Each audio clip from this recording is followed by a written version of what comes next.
अस्सलाम वालेकुम। वालेकुम अस्सलाम। आज हम एक ऐसे वाक़े की गहराई में जा रहे हैं जो तारीख और अकीदे के लिए बहुत अहम है। जी। ये किस्सा है मक्का की एक सुबह का, जब यमन का ताकतवर हुक्मरान अब्रहा एक बहुत बड़ी फौज लेकर आया और इरादा क्या था?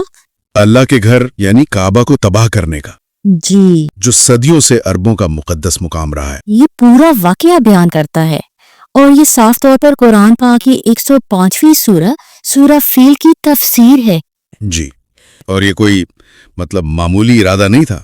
एक बड़ा हुक्मरान और वो मुकद्दस तरीन मकाम को मिटाने चला है। जी, कुरान पाक की तफसील के मुताबिक ये सिर्फ फौजी मुहिम नहीं थी, ये तो सीधा एक अकीदे की मरकज पर हमला था। और इस हमले को जो चीज वाकई गैर मामूली बनाती है और इस जरिए के मुताबिक बहुत खौफनाक, वो थे अब्रहा की फौज में शामिल देव हैकल हाथी। लोगों की रूह फना कर दी थी। अल्लाहु अकबर। शहर में एकदम अफरा तफरी फैल गई। लोग जान बचाने पहाड़ों की तरफ भागे और देखते ही देखते काबा का सहन बिल्कुल खाली हो गया। जी, खासतौर पर उनके सबसे बड़े हाथी का नाम भी बताया गया है, महमूद। जरा वो मंजर जहन में लाएं, एक बहुत बड़ी फौज, उसमें ये देव हैकल जानवर, और वो शहर की तरफ बढ़ रहे हैं। यहाँ ये बात अहम है कि पुरानी जंगों में हाथी सिर्फ अपनी जिस्मात की वजह से नहीं, बल्कि ये एक नफसियाती हथियार भी थे। अच्छा, कैसे? देखें, कुरान पाक की तफसील के हवाला से जिस तरह मक्का वालों का रद्दी अमल बताया गया है ना, उनका खौफ, उनकी भगदड़, ये उसी नफसियाती असर को जाहिर करता है। सही। जिन लोगों ने पहले कभी ऐसे जानवर देखे ही नहीं, उनके लिए तो ये मंजर ही शायद हिम्मत तोड़ देने वाला था। इसमें एक किरदार बहुत नुमाया है, कुरैश के सरदार अब्दुल मुत्तलिब। जी। जहां सब भाग गए, लेकिन उन्होंने काबा को नहीं छोड़ा। अच्छा, वो वहीं रहे? जी, वो वहीं रहे और अल्लाह से दुआ की, जिसके अल्फाज ये हैं, ऐ मेरे अल्लाह, ये तेरा घर है और तू ही इसे बचा सकता है।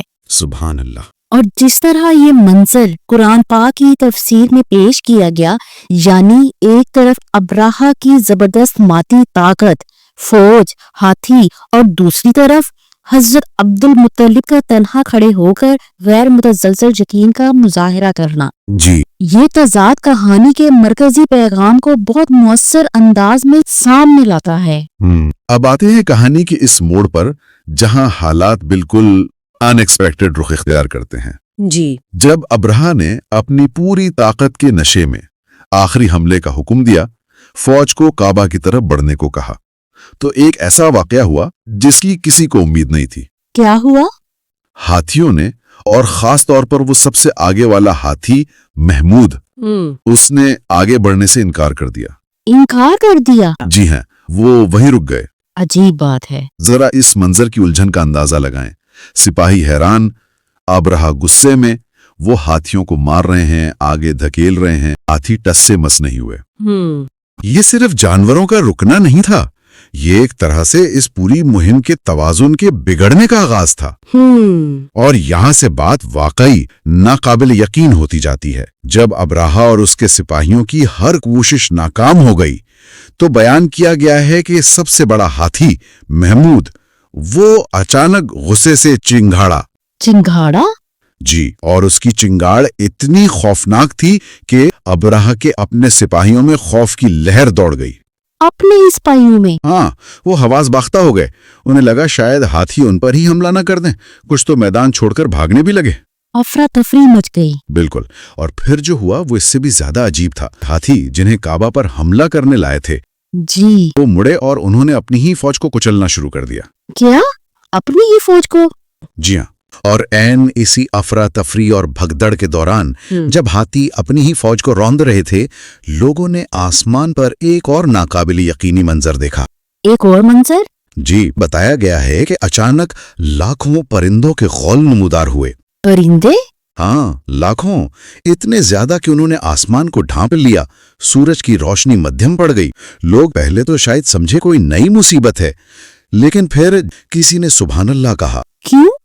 क्योंकि उन परिंदों की चोंच और पंजों में छोटी छोटी कंकरियां या पत्थर दबे हुए थे। पत्थर परिंदों के पास, सुभान अल्लाह। जी, हजारों लाखों छोटे छोटे पत्थर एक साथ तेजी से जमीन की तरफ बरसने लगे। एक साथ, अल्लाहु अकबर। और उनकी रफ्तार इतनी तेज थी, वो इतने मोहलिक थे कि वो फौजियों के जिस्मों के आर पार हो गए। आर पार? ये तो बहुत शदीद हमला है। बहुत शदीद। तो खुलासा ये है कि अब्राहा की वो अजीम फौज, जिसमें हजारों या शायद लाखों सिपाही थे। जी, तादाद पर मुख्तलिफ रिवायात है, लेकिन तफसील के मुताबिक बहुत बड़ी फौज थी। हाँ, उसकी सारी ताकत, सारा गुरूर, जिसके बलबूते पर वो अल्लाह के घर को मिटाने आया था, वो सब कुछ पल भर में खाक में मिल गया। बिल्कुल खत्म। इस वाकये का जो बयान करदा नतीजा है वो बिल्कुल साफ और दो टोक है। एक ताकतवर मुतकब्बिर हमला आवर की मुकम्मल और इबरतनाक नाकामी, और दूसरी तरफ काबा का मौजज़ाना तौर पर महफूज रहना। तारीख में ये वाकया एक ऐसे लम्हे के तौर पर याद रखा जाता है जहां बज़ाहिर कमजोर नजर आने वाली कुव्वत यानी ईमान और इलाही मदद उसने बहुत बड़ी मादी और फौजी ताकत को शिकस्त दी। ये इस बात पर जोर देता है कि ताकत के पैमाने हमेशा वो नहीं होते जो नजर आते हैं।